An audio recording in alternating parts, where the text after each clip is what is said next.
We're going to talk to you about SOFIA. We just got, Paul and I just got done 2 weeks here in Christchurch flying, and we're headed back to California tomorrow. The airplane will be here until 20 July. There's another group rotating in to support it.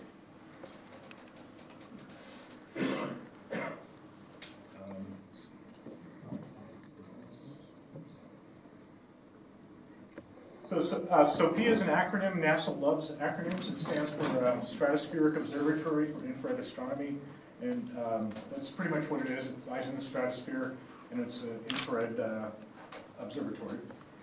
What we'd like to cover this afternoon is why we do airborne astronomy, a little history of it, development of SOFIA, how we operate the aircraft for astronomy, which is a little differently than how you would operate an airliner, and then why we come to New Zealand. Why we do airborne astronomy is light is only a small portion of the electromagnetic spectrum, and as you look into the sky, you see different things based on what wavelengths you're looking at. This is a diagram looking at the Milky Way, and right here is the optical. This is what you would see with your eye, and then SOFIA does the near infrared, mid infrared, and infrared, the three bands above the optical. There's a lot of things you can't see in the optical that SOFIA is able to observe. So this is on the left is the Orion constellation. In the optical, this is what you'd see looking through the telescope. And then on the right is what it looks like under infrared. You can see it looks quite a bit different. There's a bright area here that's not even visible in the optical.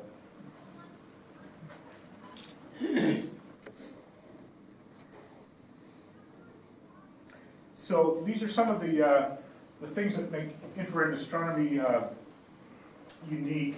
A lot of infrared energy will pass through clouds and dust that scatters visible light. So you can see things in the infrared that are just not visible or are obscured in the optical. You can detect cool objects. Every object in the universe radiates, and kind of the peak radiation depends on the temperature. The hotter the object, the higher the wavelength. And as things cool down, most of the energy they radiate is in the infrared. So you can see cool stars, dust clouds, nebula, other stuff that's not visible in the optic spectrum. We do a lot of, SOFIA does a lot of chemistry. Spectroscopy is a study of basically what matter radiates when it's excited, and you get very distinct and identifiable. Each chemical has a unique spectrum, and a lot of the chemistry is not doesn't have lines in the optic range. It would be in the infrared, so you can identify chemicals like water using their infrared signature. And exploring the early universe, because a lot of the earliest stuff's redshifted away, so even if it was radiating in the optic, it's redshifted into the infrared.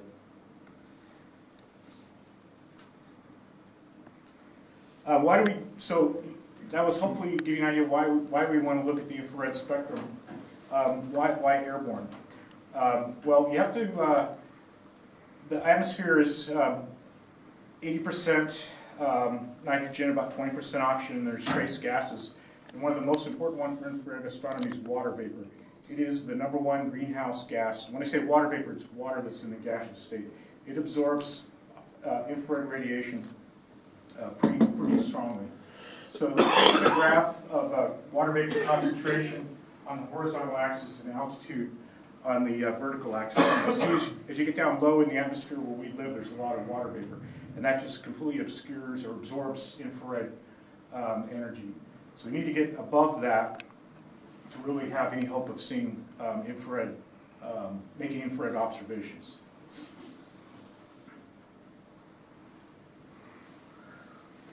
Here's a kind of a graph. Mauna Kea is one of the premier observing sites. It's a 14,000-foot stratovolcano in Hawaii. And if you put an infrared telescope up there, you can see the blue is kind of what's obscured. It's basically wavelength versus how much gets transmitted. And then SOFIA, we can fly at 45,000 feet. There's still some water vapor above us, but most of it is below us, and you can kind of see what we can see. Ideally, you'd want to be in space, but that's fairly expensive. So infrared transmission is pretty good in the stratosphere.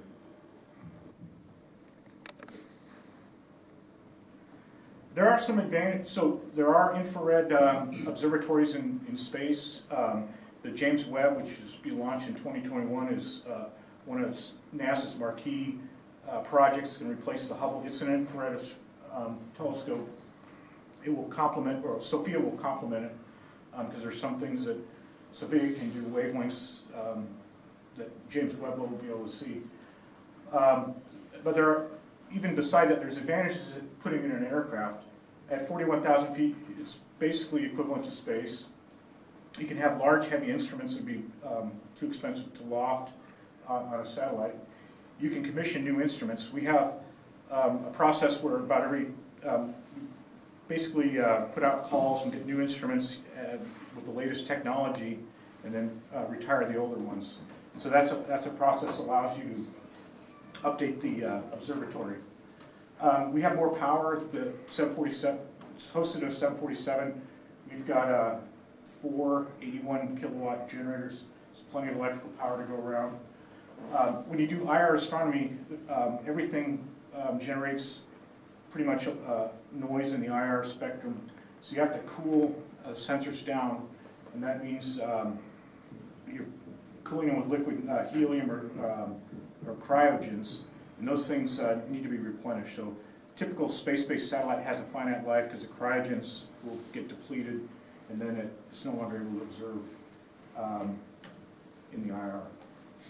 Another advantage of SOFIA is its mobile platform. So if there were to be something that maybe wasn't available, so pretty much when you sight a ground-based telescope, you can only see that part of the sky that's overhead, where we can travel. So a little history of airborne astronomy. NASA, as far as I know, NASA was kind of the pioneer in this. The first kind of proof of concept was they put a 1/3 of a meter telescope, kind of like a hobbyist telescope, in a Learjet, flew it around and looked really promising. Nobody had done that before, and so they decided that they would make a more permanent and larger platform. They got a C-141, which is was a military transport that was basically did what the C-17 does now. And they put a meter aperture telescope in the front end of that, and flew that thing around for almost 20 years. It was very productive, over 1,000 scientific papers, and made some pretty good discoveries. It discovered the ring system around Uranus. It was provided early evidence that there's a black hole in the center of our galaxy. Discovered water in Jupiter's atmosphere and in comets, and discovered Pluto's atmosphere. But in astronomy, aperture, the size of the telescope matters. And so Kuiper was successful enough that in the early 80s they started looking at, we need to get a bigger telescope here.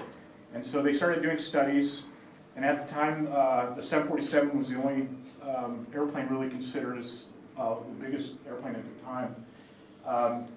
And so they looked at it and said, well, we can continue to operate the Kuiper, or we can shut it down and use the money to build up SOFIA.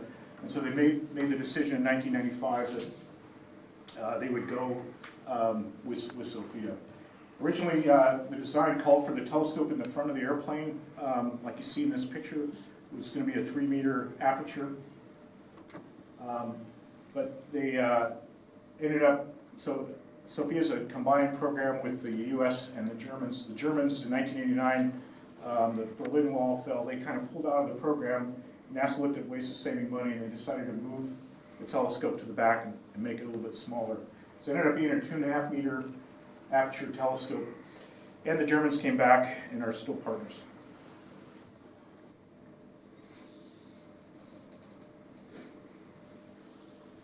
So let me talk a little bit about this 747 SP, which is a little bit of an oddball airplane. This is a graph of aircraft range in nautical miles along the horizontal axis, and basically nominal passenger capacity. So in the early 70s, Boeing was still selling the 707-300. It had a little less than 200 passenger capability. And then they sold the 747, which had about a 400 passenger capacity, as well as a longer range. In the middle there was Douglas's DC-10 and Lockheed's L-1011. Those things, even though they kind of fought each other, both those airplanes were very successful, and a lot of airlines initially bought the 747, realized it was very expensive to operate, it needed kind of a broad market, and so they would downsize to the DC-10 or L-1011. Boeing didn't have anything to compete between these two airplanes, and so they looked and they looked around. They really wanted to develop. They came up with some weird ideas, like a 3-engine 747. They really didn't have the resources at the time to develop an airplane from scratch. So they decided to take the 747-100 and shrink it. And they said, well, we'll keep the same wing, we'll keep the same engines, we'll keep most of the same systems, we'll make it smaller, it should be less expensive to operate, and hopefully it'll compete with the L-1011 and DC-10. So you can see they basically took a section out of the front of the airplane, a section out of the back. Because they shrank the tail length, they had to increase the size of the vertical stab. And they also split the rudder, so most 747s have two rudders up and down, but they're each one single piece. SOFIA has a split rudder because you don't get as much moment from the rudder, it's not as far back. The wing platform's the same. They did simplify the 747. The original one had a pretty complicated flap system. It was derived, triple Fowler flaps derived from the 727. They simplified it on the SP to save weight. It's just a single flap. They lightened the gear. They had to make the stabilizer bigger because, again, it shorter tail length. So they ended up with an airplane, same fuel capacity, same engine, same wing as the original 747, about 200 high 200s for passengers, but it had an extremely long range because it was lighter.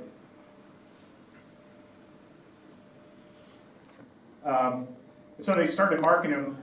I don't think it was as successful as they hoped. They only built 45 of them. And Pan Am was kind of a launch customer. They used it New York to Tokyo, long distance routes. Qantas owned some of them. Ours was 18 of the 45 built. It first flew in April of '77. It was delivered to Pan Am, became Clipper Lindbergh.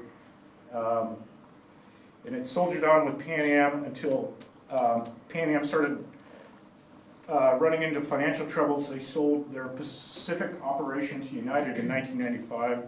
So United had inherited the airplane and operated it for about 10 years until 1994, and then parked it. United sold the airplane to NASA in 1977, or 97, and then flew it to Waco, Texas, to a company called L3, their defense contractor. And they did all the conversions, putting the hole in the back and putting the telescope in. It was a fairly large engineering project, as you can imagine. It first flew in April of 2007 with the hole in the back. It did enough flights there in Waco, Texas, to basically make it safe to ferry. And then we ferried it out to Edwards Air Force Base, where it went through about a 3-year flight test program to basically clear the envelope of the airplane, get it ready for science. We've got first, airplanes have first flights, telescopes have first light. First light on the SOFIA telescope was this image of Jupiter in 2010. The first full-on science observing flight was through 2010, and then the program was considered fully operational in 2014. So it's still fairly new. There's a picture of you can get a size comparison between the SOFIA on the left and the Kuiper Observatory on the right. So this is what it looks like inside.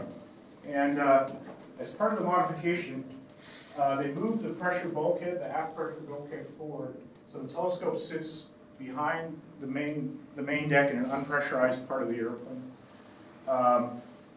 There's a bunch of environmental conditioning equipment that's behind, and then the main deck is kind of taken over by scientific workstations and telescope controls. This is what the telescope looks like. It's a reflector with a standard parabolic primary mirror. It's about physical size is 2.7, but that effective aperture is 2.5. And I'll show you the optic path in the next slide. It weighs about 38,000 pounds. This is what the optic path. So this is looking sideways at the telescope. The pink is the light coming in from outside the aircraft. It bounces off the primary mirror onto a secondary mirror, which is up there at the top. It's bounced to this tertiary mirror, which is a beam splitter. It reflects IR light in one path and visible light in a second path. The kind of greenish color is the visible light. The red is the infrared light. This gray area is basically the bulkhead. So the light gets shot through a tube into the pressurized compartment, and then there's a flange where they mount the instrument. The whole thing is, kind of see, this looks like a spherical bearing. The whole thing can rotate in 2 degrees of freedom, and hopefully this next thing will work. You can see that this is how it's isolated. So the airplane needs to point in an inertial space. The airplane's bending, moving around. This is how it's isolated. There's a rotational bearing here, and then there's a vibration isolation system. And the whole thing is controlled. It's a closed-loop control system, and this does very well. We can keep the telescope pointed at an object up to pretty strong moderate turbulence.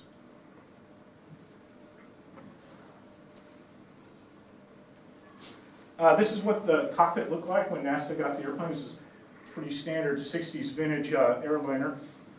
And it had typical 9 waypoint spinning gyro type INSs that really weren't adequate for what we needed. So we, about 6 years ago, upgraded it to kind of a business jet glass and flight management computers. Put in electrical engine instruments. So it's kind of a hybrid of new and old. We have NASA bought a simulator from United. This was actually Boeing's engineering simulator for the 747 back in the 70s.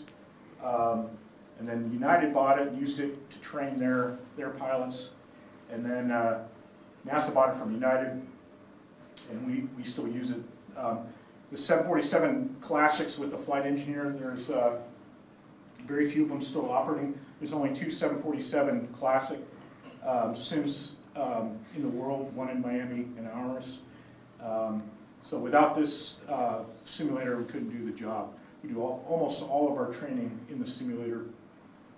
Because the airplane is so expensive to operate, we really can't do training in the aircraft. A typical mission profile, the airplane only has 44 seats. The typical mission profile will be 14 to 30, take off at sunset. The airplane was designed when fuel was basically free and designed to go really fast for really long distance. So it does not get very good gas mileage. To take off with a fuel load, typically 250,000 pounds, and then with a weight of about 640,000 pounds, fly for 10 hours, and then land before sunrise with about 30,000 pounds of fuel in reserve. This is a typical flight path. This is one out of the home base in California. Each one of those curved segments is an observation. The telescope looks out the left side of the airplane. and it has an elevation range from about 20 to 60 degrees. But azimuth's only got 1 or 2 degrees, so we steer the telescope in azimuth by changing the heading of the airplane. So you can see that each one of those is a different object they're looking at.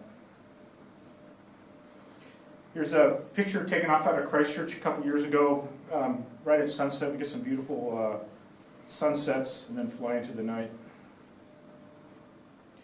We also fly the airplane because we're not trying to maximize fuel economy like you would in an airline. We're trying to maximize science, and obviously want to try and get as high as possible, get above as much water vapor.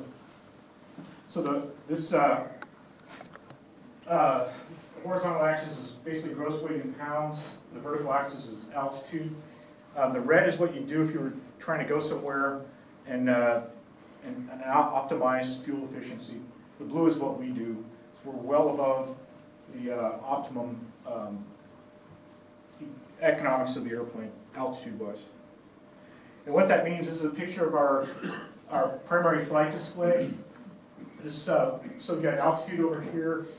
We're at 41,000 feet. Airspeed here, we fly at 0.85 Mach. And we're at 255 indicated, and these two lines indicate the high and low speed buffet capability of the airplane. It's only about 20 knots, kind of up in what's called the coffin corner of the airplane. We don't have auto throttles, so it's a fairly involved piloting task to keep the airspeed within those limits, especially when there's any appreciable turbulence. This is kind of a summary of our last year's flying. So 2 main places of operation are in Palmdale, California. That's the northern hemisphere. And then we come down here for 6 to 7 weeks in your winter or our summer, and you can see what we did last year. This year will look a lot similar. So why New Zealand? The answer really is because it's dark, cold, and dry here. Dark, and it's winter. So up at home, we're at about 35 degrees north latitude. We get about almost maybe 9 hours of darkness right now. And so it makes it really hard to plan the missions, especially if you go north, it gets even less darkness. We're here, you guys have almost got 14 and a half hours of night. It's cold, and that's good for infrared astronomy because, like I said, everything radiates in the IR, and so the atmosphere is actually radiating in the IR. The telescope itself is radiating in the IR. You get it cold, there's less noise in the system. You guys have a lower tropopause, so it's real easy to get into the stratosphere. You don't really have convective weather like thunderstorms. In North America, we've got the warm Gulf of Mexico air and the cold Arctic air. They get together and fight it out in the middle of our country, generate giant thunderstorms. And it's very dry in the stratosphere. It's almost space-like for water vapor. The colors got swapped on this, but there's some targets we just can't observe from the northern hemisphere. The galactic center is pretty much right overhead where you guys sit. And the Magellanic Clouds, those are an area of constant study because they're basically little galaxies orbiting the Milky Way. They're different age, they have different chemical compositions. So there's been quite a bit of study on those. This is a thing we've been studying quite a bit on this campaign. On the right is a visible image from the Hubble telescope at the center of our galaxy. There's a black hole that lives there, and there's a lot going on. You could probably talk about the exploding stars and arches. Yeah, this particular trip, we've been working on a study, infrared study of the center of the Milky Way, including the black hole. And in fact, we've just finished up a study, a very high resolution study of the velocities of the rotation within the center of the Milky Way galaxy. So that's something that we've just finished up on this mission, and you'll be seeing some more of that when the results of that are published. But it's absolutely stunning resolution that they've managed to the achieve. black hole lives like right up there in that dark area. This disk is tilted relative to the Earth. The whole thing is spinning There's inflow into the black hole. There's stars exploding, and it's just a very interesting subject of study. This is really the only galactic center we can observe directly. So we've been putting quite a bit of, or the science community is fairly interested in this. This is the most high-resolution published photo of that. They call it the circumnuclear disk in the center of our galaxy. So far. And that concludes the briefing, so I'd be happy to take any questions. Did you want to talk about MU69? Sure, I don't have the slides. Okay. Well, just to give you a quick idea of one of the things that we've done while we've been down Speak here. out of the place?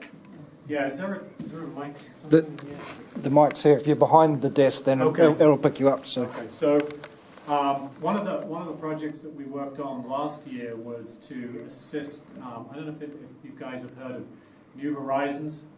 It's a space mission that flew by Pluto in 2015. So one of our projects while we were down here last year was to assist the New Horizons team. After the flyby of Pluto, they determined that they had some fuel left on the spacecraft, and so they were going to look for a second object to observe out in the Kuiper Belt. The Kuiper Belt is that belt of material around the solar system, and it's basically the debris left over from the formation of the solar system. So they're very interested in getting a close-up look at that debris to get an idea of how the solar system formed. So in order to do a flyby of Kuiper Belt objects safely, you have to know roughly its dimensions, whether it has moons, does it have rings, anything orbiting it that could damage a spacecraft going by at 35,000 miles an hour. So what they did was they used SOFIA's capability in that it's basically the only telescope in the world that you can fly to any location that you need to and then put at high altitude to make an observation. An occultation is basically, without boring you to death with astronomy here, an occultation is like an eclipse where we use a background star to get data, photometric data about an object between the Earth and the star. So we were able to put SOFIA in the shadow created by this object MU69, which was the object the New Horizons program wanted to look at. Slides coming up. I think we have a couple of slides to help explain this. But so we took on the task of trying to put SOFIA in the shadow created by MU69 as it crossed the Earth last July. The shadow was moving at 40,000 kilometers an hour and crossed a lat long out by Tonga, and we had to hit that shadow flying at 500 knots within 3/4 of a second. So no pressure. No pressure. So we were able to, through using the navigators that we have and mission planners that we have, we were able to create a flight plan that essentially put us into a holding pattern close to Tonga, departing from Christchurch on a 10-hour mission. Fly out, go into a holding pattern to account for any delays that we encountered on the way. We avoided an area. You can see our flight plan here out of Christchurch heading up north. Into the holding pattern, we came out of the holding pattern within about a minute of where we needed to be. And then we used something called a timing trombone, which you can see at the very top there, where we essentially fly by the point where the occultation is going to be. And we can turn around in that trombone, in that dog leg, either early if we're running late, or later if we're running early, and we can time ourselves coming out of that, knowing what the wind conditions are at the occultation site. So we did that. We turned back inbound within about 5 seconds, plus or minus 5 seconds of the occultation time, and then we were able to refine the speed of the airplane in order to cross the occultation point, the lat long location, and we nailed it within half a second. So the astronomers were very excited about that. There is some debate about the results